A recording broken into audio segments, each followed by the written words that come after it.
This is an ODB Films production. Visit odbfilms.com today. In Latin, Renovo means to renew, restore, or revive. This show is all about growing in our understanding and practice of faith. Past episodes are available wherever you like to listen to podcasts. I'm Doug Tuke, the Vice President of Ministry Advancement at ODB Films, and today we talk about summer camp. Yay, summer camp. That's right. I was a camp counselor. A lot of youth ministers were camp counselors. A lot of parents were camp counselors. And a lot of them were camp counselors in a time when summer camp meant something completely different, which we'll talk about that a little bit on this show. But I'm super excited about the show because it's a huge part of our family. It's a part of my kids' summer experiences, certainly ministry experiences. And as I travel all over the country and chat about youth ministry and do stuff with ODB Films and all that stuff, it is amazing to me how much camp plays a part in conversion, specifically the long-term sustainability of the disciple in the United States. Like, young people experience camp and they love it. And it really shapes an older adolescent understanding of their faith. And that should always be celebrated. That's important. We should be talking about that more often. So I was pushed by lots of friends who work in the summer camp environment to, why have you not done a Renovo on this? You got to do this. So I was pretty excited about it. So there's a book. It's great. Brett Granger wrote this book called Church in the Wild, Evangelicals in Antebellum America. And in the intro, you discover this really beautiful, this portrait of early American kind of lived religion that centers in the great outdoors. It's really worth it. He says, a pervasive curiosity about the natural world really marked 19th century American evangelicalism. It was a big part of our history. He says, the American landscape served as a site of spiritual power, presence, and possibility. There's a lot to this text. It's very, very well written. My own kids are still going on about their time this past summer at their diocesan camp, Legendary Lodge, on Salmon Lake, just south of Seeley Lake, north of Missoula, Montana. So this fall seemed like kind of the obvious time to contemplate the long history of American religion outdoors, and maybe even use sort of Granger's insights to basically think through this sort of historical intersection of religious institutions with the natural world in a place that's really familiar to all of us, that sort of summer sleepaway camping. So that's what we're going to do on the show. So it goes way back. I mean, as the end of the school year approached, back in May 1913, the magazine America, I've quoted America a number of times, there was an article in May 1913 that said, quote, "The summer camp for boys or girls is fast becoming an American institution," which is kind of fascinating. I mean, parents anxious about the possibility of their kids attending mostly Protestant camps or recreational facilities. The America magazine, Catholic writers and lots of educators actually urged their fellow laymen and women to sort of build new recreational possibilities for children that were both American and Catholic. And it took a long time for that to catch on, but we're early 20th century here. So while the potential of summer camps to really reform and revitalize the Catholic young man was often the center of all these conversations, and Catholic young women, Catholic girls and young women, they were also invited to participate in a range of new summer activities, and they often kind of made it their own, but they weren't always the focal point, certainly early on. This is the case in my local diocese, and I know it's the case in the history of a lot of summer camps. But the religious history of summer spaces, camps, retreats, vacation communities, it has rarely been written as a Catholic one. It doesn't go too far back because it just wasn't what we did. So studies of Boy Scouts, Girl Guides, the campfire movement, they've long highlighted sort of Protestant Christian influences on the great outdoors and really the camping benefits for children. So there's a growing literature on Jewish summer camps. It sort of traces the intersection of politics with religion and some cultural identity. But when Catholic historians, they examine kind of childhood and recreation, they almost always start with the Catholic Youth Organization, CYO movement of the 1930s, which focused on sports programs in city parishes, overlooking kind of the many suburban and rural sites that many of these same Catholic dioceses were purchasing to set up camp. So just a quick word on CYO. So here's what it mostly was, because it's changed quite a bit. The first CYO, Catholic Youth Organization, was initiated by a prison chaplain and auxiliary bishop Bernard J. Scheel in Chicago in 1930 during the Great Depression. So the first CYO was conceptualized as an athletic association. So its aim was to offer young men specifically, especially from the working class, community and kind of constructive leisure activity in the hope to basically dissuade them from taking part in criminal activities. Okay, so the first CYOs adopted structures that were very similar to the older Protestant youth movements, the YMCA, for example. So, however, unlike the YMCA, the CYO used Catholic social teaching and really New Deal ideology to emphasize its mission. So, furthermore, like under the patronage of in the Chicago area of Archbishop George Cardinal Mundelein, it became a core principle of CYO not to discriminate on the basis of race, religion, or gender, as was common in a lot of other youth organizations of the time. So that was one of the bigger differences, is that CYO was for men and women eventually, pretty quickly after its development. So the organization's main purposes were guiding young Catholics to live a Christian life from a very young age, basically developing trust between peers, living a happy life in a positive way. All this language is part of kind of their early mission. Usually a CYO group uses the church for meeting and gathering, although some of them have their own spaces, and activities would vary basically in accordance with local culture, but often included prayer, singing, charity sales of things, sports, visiting the sick, and so on and so forth. In the U.S., CYO is mainly known for its organized sports programs, notably boxing, which is how it got its start. Basketball is huge, baseball, track and field, and volleyball, as well as drum corps, okay? But you can see how all these organized activities for teens quickly turned into outdoor camping. So dioceses started to purchase tracts of lands to carry out CYO activities throughout the summer months. And this is really where the origin of those camps started, as early as the 30s, but really more in the 50s and 60s. A lot of the bigger camps that are still around today were developed in the 50s and 60s. Now, my own research basically on young women in the American Catholic Church of the late 19th and early 20th centuries suggests that Catholic encounters with nature that really kind of changed the landscape of religious practice, even if it was only kind of temporarily during the summer months, are hard to find. They're hard to find, but where you do find them in the early American culture, it's a big deal. I mean, summer camp experiences changed the religious experience. I'm a father of daughters, so I'm always fascinated by that.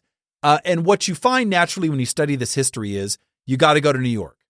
Upstate New York claims the site of the oldest continuously operating youth camp in the country, YMCA Camp Dudley, which was established in 1885 in the Catskill Mountains and moved to the western shores of Lake Champlain in 1892, according to Hallie Bond, who wrote that in an Adirondack museum that you can go find. So nearby historian, this other historian, Leslie Paris, she studied all these records of Camp Jeanne d'Arc in the Adirondacks, and she wrote a brilliant study called Children's Nature, The Rise of the American Summer Camp. Totally worth reading. In it, she talks about, beginning in 1922, that the camp aimed to instill the saints, quote, qualities of faith, endurance, courage, and confidence in Catholic teenagers each summer. And 30 miles east, New York City Catholics founded the Catholic Summer School of America, or CSSA. We're going to talk more about that in a minute, near Plattsburgh, New York, on Lake Champlain,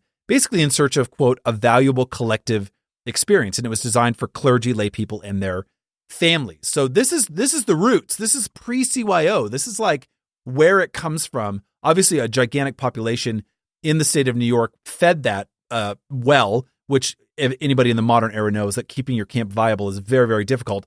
So being next to a pretty big metroplex helps with that. Now, as Catholic camps and other summer spaces, religious ritual and new traditions coexisted in the outdoor retreat space, lots changed. Okay, so historians of summer camps talk about, quote, ritual and tradition created through placemaking, competitions, songs, even sort of the naming practices of camp staff. Some of that stuff still exists today.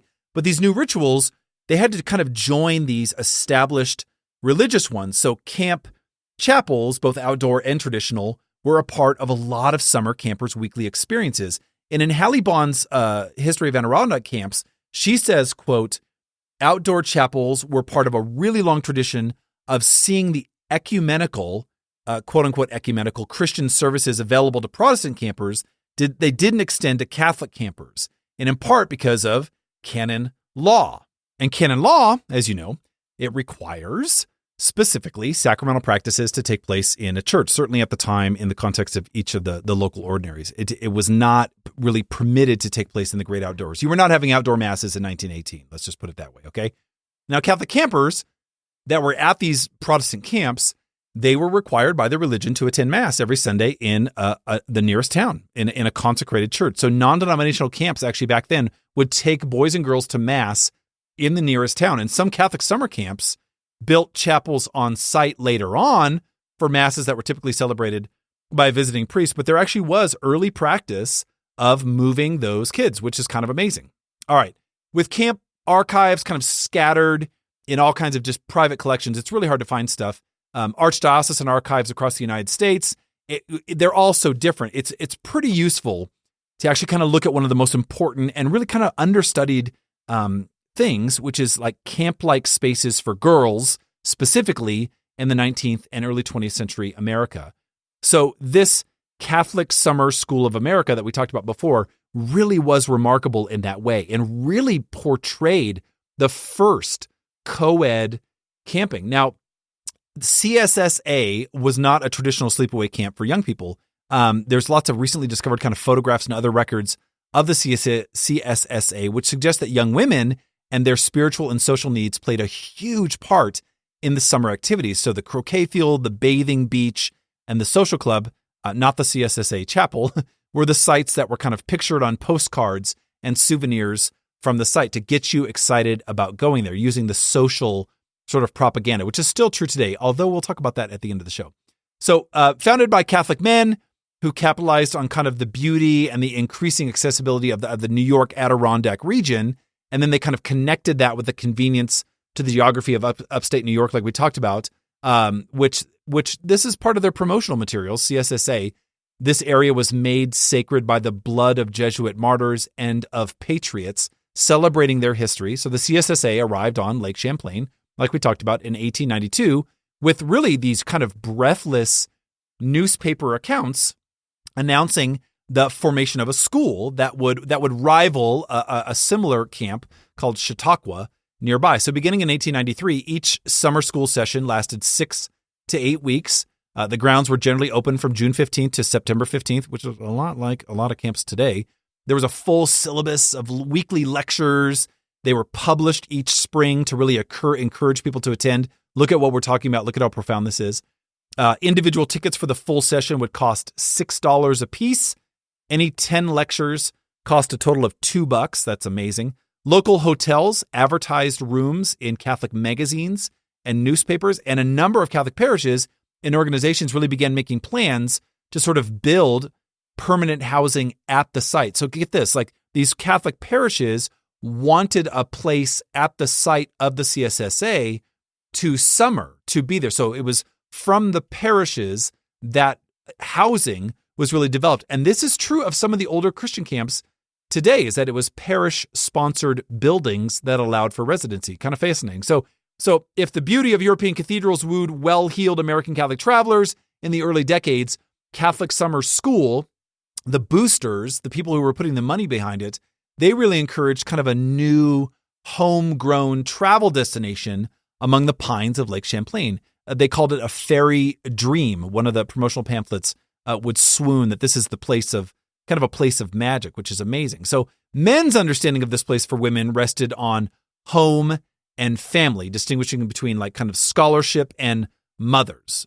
There's a gentleman, Warren Mosher, who was one of the founders of the CSSA. He says, quote, "The whole assembly forms one large family. The scholar, as well as he who is in search of scholarship, can store his mind with the choicest treasures of history, literature, philosophy, theology, science, and art. The mother of a family can be provided with a perfect home for herself and her little ones. Tired men of business can get useful, restful, and strengthening vacation that young people of both sexes are afforded an unending round of social and athletic pastimes. There's the language of CSSA as it was originated. Kind of cool. So certainly the summer school was really family friendly, and that matters because it matters today. Mosher's description basically suggests that it's a peaceful retreat. It's a place for Catholic mothers and social and sporting opportunities for their teenage daughters. It was very inclusive. Now, it was based on the stereotypes of the time, so be careful. Don't be all judgmental. They're trying to acknowledge the needs of the family and meet those needs, okay? So the Catholic Mosher's magazine, which was his magazine, it said, quote, "It is no wonder that mothers find the CSSA a paradise for children. The camp provides an ideal life for youth. Indeed, the whole social and intellectual atmosphere is invigorating and inspiring." Fascinating. So the article illustrated with a bunch of pictures, basically suggesting that CSSA was simply a children's paradise. And another illustration said a summer school for girls. It basically consistently depicted young women as vital to the daily life of this summer resort. This is a big deal. This is a big deal because it wasn't what CYO later became. It was very much a co-ed invitation playing to the socio kind of economic mores of the time, but it was really ahead of its time. It was a site that combined leisure with kind of the gendered norms of Roman Catholicism and really a turn of the century American culture. That's amazing. By the 1920s, the National Catholic Welfare Council reported that summer sleepaway camps were, quote, "a necessary adjunct in the life of both American boys and girls." That's a huge deal. And then in the 30s, families researching camp options could send away for more information on these sort of types of camps, Protestant, Catholic, Jew. And as one popular camp catalog from the era suggests, these types were vast and there was a lot to pick from. So, I think of kind of that, have you seen the movie Dirty Dancing? It's like a getaway resort where the whole family goes, but then there's tons of activities for the kids. Dirty Dancing, probably not the best example, but you get an idea of the kind of space that it was. But it's a big deal, right? So to talk about summer camp is really to delve heavily into American nostalgia, and I love that. But I want to suggest that we take kind of seriously the religious histories of these sites as more kind of American religious historians as they're contemplating the role of nature in lived religion. This matters. How have summer camps, past and present, really harnessed play and the natural landscape in the service of forming faithful young men and women? What happens to religion out of doors? And if you've ever worked in outdoor ministry, you know that it's profound. It's a profound space of sharing and honesty, but it also can lead to some challenges. What about the word campiness? Oh, that's so camp. As the development of camp, happens, so does that terminology. And campiness is the Met Gala used a campiness theme not too long ago, and it was pretty gross. It was pretty socially gross. Campiness, the word, it's basically an elimination of like traditional definitions. It kind of makes way for new ones. That's sort of what it means. Campiness, the constant shift in definitions. It basically makes kind of communication difficult, if not impossible. Oh, it's a camp thing. You had to be there. Well, at camp, it means this. And that's kind of messed up. I mean, the term campiness, it sees everything kind of in quotation marks. It's not a lamp, but a lamp, quote unquote. It's not a woman, but a woman, quote unquote. And that's weird. Like that doesn't work. And the reasons socially now that term exists really does come out of an away place that redefines terminology. So to perceive camp in objects and persons is to really understand being as sort of playing a role. It's like the farthest extension in sensibility. This metaphor, this idea of life as theater, it's make-believe. Camp is about the rejection of sort of objective reality of the natural and the traditional, and its replacement is acknowledged as kind of bogus. But it's a better, more enjoyable make-believe world. So camp is always better. That's not okay. Catholic camping has had to face that. Now I can speak from my own experience in my local diocese and diocesan camp, and I worked at this camp, and I know, and a lot of people will be nodding their heads. A lot of times camp carries with it a very cultic personality where even young people go there and they have a great faith experience, but it's really contained almost as a make-believe experience that's only located at camp. And that's awful. Summer camp often gets ridiculed by Catholics for being, too campy. And we have to ask ourselves, are we guilty of creating sort of an alternative make-believe version of church? And the answer is sometimes, if we're not careful. There are great summer camps, and they're great when they are very intentional about connecting sacramental life of the church in an outdoor learning experience. I worked at a camp called Legendary Lodge. They've really come a long way. It's an unbelievable institution for teaching young people a love for Jesus and a love for his bride, the church. The Pines outside of Dallas. I've worked in camps in the Archdiocese of Seattle, their CYO camps. Certainly Cove Crest and Hidden Lakes Life Teen camps. And there are lots of other examples, and I know that there are lots of other examples. What makes those camps successful is a real fluid connection towards parish life. Take Cove Crest, for example. A Life Teen camp in North Georgia is very much promulgated by the parish itself. So if you want to attend that camp, you actually come to the camp with your youth minister and the parish community that you also worship with on Sunday. So you're not creating this massive chasm between the routine of ritual, the practicing Catholic, and a camp experience. If anything, you're actually kind of building this monstrous bridge that then makes a very clear vision of what authentic discipleship is for the young person. And then, quite frankly, the youth minister and the adults that participate there also are able to cement a bond with the young people in that space. That's profound. Just dropping a kid off at a make-believe experience and hoping they connect it, the coolness of the counselor to the reality of their worship experience, I think is a gamble. But when you can really make a sacramental connection with young people, I think it's life-changing. And great camping does that. It's beautiful. It's a beautiful thing. I hope you send your kids to camp. And I hope you understand that we've come a long way since kind of CYO play and pray, that camps today are creating vocations. Hearts are being stirred in an understanding that is really new to the church, and we should all be inspired as such. There's a massive rediscovery of Catholic summer camping, and I hope you'll participate. Awesome. Thanks for listening. Sincerely, we're partners in the journey of faith. I hope you'll share the Renovo podcast with friends and foes. Send your topic suggestions, questions, and/or comments to doug@odbfilms.com. Always remember to engage the tradition and live the conversion. Until next time, God bless.